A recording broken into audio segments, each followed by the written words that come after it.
Alright guys, I'm gonna try to record this video and show you how to create this circuit in MultiSim Live.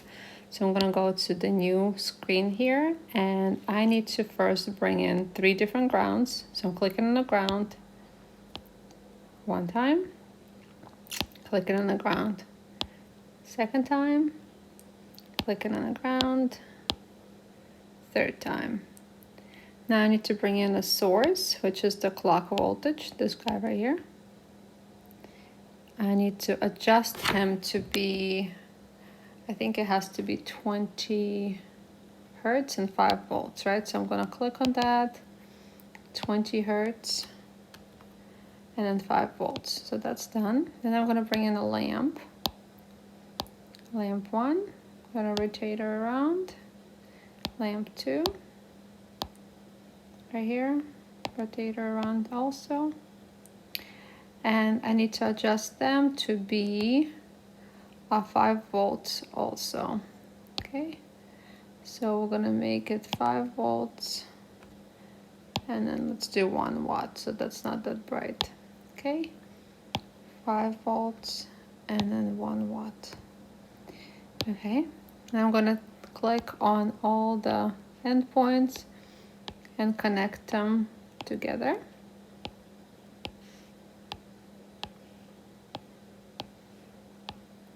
As I said, I don't like to have those numbers, so I'm gonna get rid of all the net labels. Also, I'm going to need this little voltmeter right here on the side, so I'm gonna bring in a voltmeter. Okay, put it right here on the side. Okay. So next thing we have to do, we actually have to graph it, so get some signal here. So I'm gonna hit play, right? And the lights are flashing. We just need to know whether they're flashing how we want it to flash and what is the signal. So I'm gonna click on the grapher window, and you guys can see some signal here. You can split it so you can see it side by side, but I'm just gonna stick it on with the grapher window too. So on the axis of drop-down window, right here, we're going to select the drop-down menu. We're going to select minimum, maximum going to 6 volts. So I'm going to type in 6. So 0 to 6. Next, and change x-axis scale right here. We're going to select it to go to 20 milliseconds so we can actually see the signal. Next, under cursors right here, we're going to select type. I'm going to go to x-axis, so the 2 cursors appeared.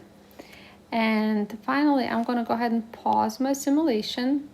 And now I can drag the C1 at the rising edge of my signal at the very beginning, kind of like matches.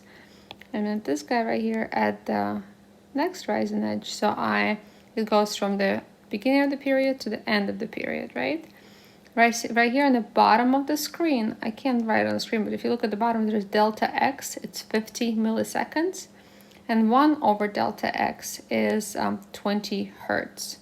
So those numbers should help you answer the questions about this activity, okay? Well, I think that's about it.